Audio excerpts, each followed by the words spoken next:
So let's get in with the real facts about being 63. So I did have a finger injury the other day, and I did have a portion of my finger was cut wide open, and I wasn't able to get into triage. I did a big ramble about that, and so I'm healing it on my own, holistically as always, but I did speak to the pharmacist, and he told me to get some peroxide, to clean it with that, and to use iodine, and to wrap it with gauze and tape, and that's what I'm doing. I had antibiotic cream, but he said not to use it. So you're going to see my famous bandaging, my bandaging. I guess that's what you call it, bandaging. Anyway, I'm left-handed, but I use my right hand for cutting. So I have to literally stick my finger. Now there's my finger. That's what it looks like. Okay, that was the piece right there. It was taken right out. It was cut wide open. And I thought there was a chunk of black paint in there, and I'm still not sure if it was black paint or if it was just blood that had clotted. So I have to wait until the iodine wears off. But you know, it closed up really fast. Like, I used the peroxide to put the iodine on, and it literally, like, it closed. It closed really fast. So my body systems are working. And this is all the gauze I have left. And that's 2 days. That's only 2 days. So he basically told me to flush it a lot, and then to flush it, and then to put the iodine on it, and to band-aid it. And so what I'm going to have to do now, and you're going to have to see how fancy I do it, I have to try to cut this tape. So what I do is I stick the tape to the cupboard, and then I got to try to fit my finger is very swollen. Okay? So I got to try to fit it through there so I can cut the tape. See? The things we have to do, like, I'm telling you. I thought being a senior was going to be fun. You know, people were going to open the door for me. They were going to buy me free coffee. And they were going to, you know, call me man. I never thought that I'd be pushed out the door with with a love seat and not get into triage and, yeah, all that shit. I didn't know that was going to happen anyway. I could be just a miserable little old lady, though. I don't know. Okay, so now I got to try to cut a little bit of gauze that I have, and then we'll do a little sprinkle. Now, I found that the bottom of my thumb, you see, that, look at that bruise. That's bruised. That's what you call bruised. He literally, I mean, my finger was literally caught in between the door and the love seat. And I don't know if you've seen my couch, but it's massive. So let's try to cut this gauze. I have no more gauze left, so I'm going to have to go tomorrow to the dollar store and see if I can find some gauze, because it's expensive at the drugstore. I looked at the drugstore for the hydrogen peroxide and what else? The gauze, and it was over $8, and I got it at the dollar store for like barely anything. So I'm sorry, I can't help it. I know the pharmacist is probably looking at me, "Oh, stop being so cheap," but it's not cheap. It's frugal. It's frugal. Okay, so I got a piece of tissue paper there, and I'm gonna spray it. See if I get any white. Yeah, see, there's only one little chunk of white left. So there's only one section of my finger that is still open, and you can see it. See where that little white splotch is? That was wide. It was right to the middle of the thumb. It was that wide, and it is literally sealed up that far. So I guess apparently when it's white that comes out, it's the germs, which is good. So yeah, and you know, everybody says, "Oh, stop the bleeding, stop the bleeding." I think when you get an injury like this, I don't know why this looks so high. When you get an injury like this, I think it's important to let the injury bleed out, so you can bleed any of the bacteria out of your system, right? So I thought I was going to lose my fingernail, but it doesn't look like it. It's just stained from the iodine, but the iodine will wear off after a while. See, look, it's still just a little tiny bit of white. Just a tiny little bit of white. But look at the bruise. And that's painful. So I've been doing exercises like this. I've been doing exercises on both sides. I never realized how skinny my wrists were, but look at, they're very skinny. Anyway, so I'm doing this. I can hear my bones cracking as I'm doing it, right? But I think it's important to keep moving it, and I bent it. I kept bending it because a lot of the times, like if you get lockjaw, and that's what I was worried about because I haven't had my tetanus shot for many, many years, since 1990. And so, I was worried about that. So I wanted to see if I had any mobility in it. And I've been bending it back and forth and getting the blood flow. I've been doing some massage on the bottom part, and there's a heart spot in here. And I learned that in Ayurvedic, and you massage it. So I've been doing that to encourage the circulation to my finger. So I think I'll do it one more tinkle, and see if any white comes out. Yeah, see, there's not a lot of germs left in there.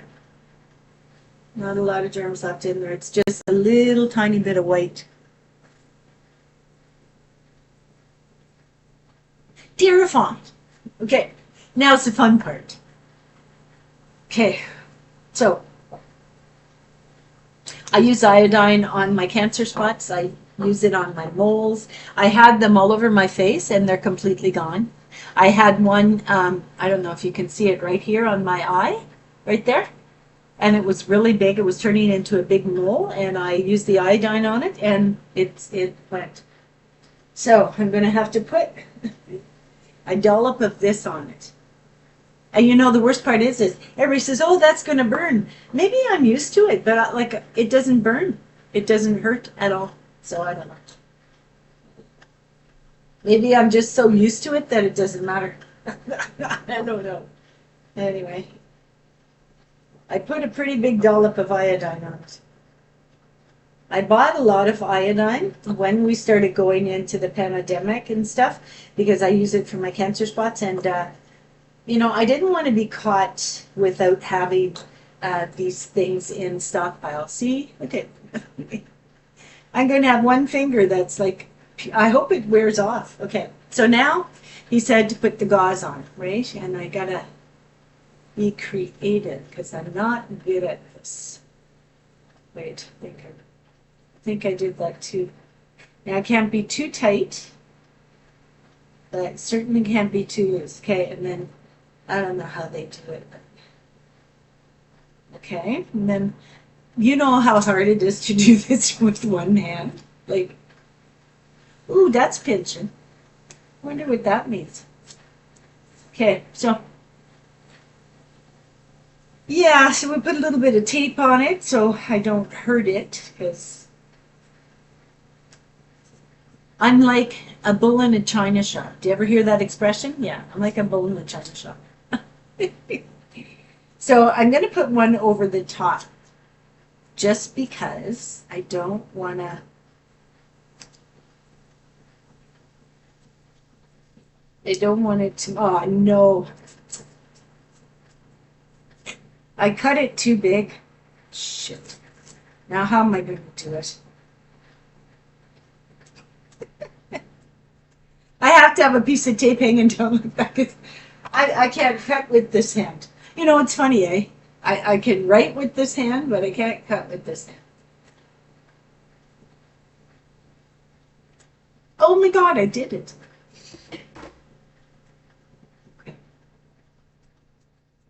Okay, so there we go. Isn't that just freaking beautiful? Like I could hitchhike. Anyway, that's my sad tale of woe. And tomorrow I am going to do a video. I'm going to do a video on basically on a store that I do my grocery shopping in, and that I actually am really proud of myself. Last month I spent 10, 20. I spent $30 on groceries for the whole month. $30. Honest to God, I swear. And I'm going to prove it to you tomorrow because I still have meat left in my freezer from my grocery order last month. Yeah. So I'm going to rebuy the exact same things that I bought, even though I still have some left. I'm going to rebuy the exact same thing. It's a constant at the store I buy it at. I live in Canada, and so prices are crazy. But I've learned how to accommodate that, and so being able to make my own crackers, make my own homemade bread, that type of stuff. Those are lessons that like truly are important to learn, especially now. And I have this funny feeling that we are going to go into a period of time where, our bank accounts might be closed down again, and we might not have access to certain grains and certain products. So I'm stockpiling. I mean, I'm not a prepper, but I should be, because I am starting to collect things. I'm stockpiling my herbs and my spices that I use for my health. Ashwagandha, turmeric, ginger, onions, things like that. And I dehydrate my onions. You can even purchase dehydrated onions already, and I purchase them at the East Indian store. So I am going to, when that time comes that I need to replenish that, which is maybe a week and a half from now, at the start of the month, I will buy my meat sources. So I'm going to buy the same exact meat I bought last month because it lasted me and I still have some left, but I want to stockpile it. So I'm going to buy the exact same amount because I spent so it was $10, $20, so 20, I spent maybe $34. So about $34 I spent on groceries, and it lasted me the whole month. And I still have, it's the end of October, and I still have food left. So I'm going to do that video tomorrow. I'm going to show you how much it cost. I'm going to show you how many different meals I can make out of that, those portions that I purchased. I mean, one roll of hamburger, and I made four different meals. So poutine, hamburger soup, hot hamburger sandwiches, and and I made a casserole with four different meals out of one small roll of hamburger. And listen, it wasn't tiny meals. There were big bowls. There was lots of food left when I made the hamburger, not hamburger helper, when I made the soup. I've showed you on my soup videos, there was lots of soup left. It made more than one meal. When I made my poutine, there was lots of hot hamburger left that I can the next day have with hot hamburger sandwiches. So, I'm very creative with that, and I've learned how to be frugal through the years. I mean, I am a child of the 60s. So I shall see you tomorrow, and we'll be going grocery shopping. Namaste. Bye.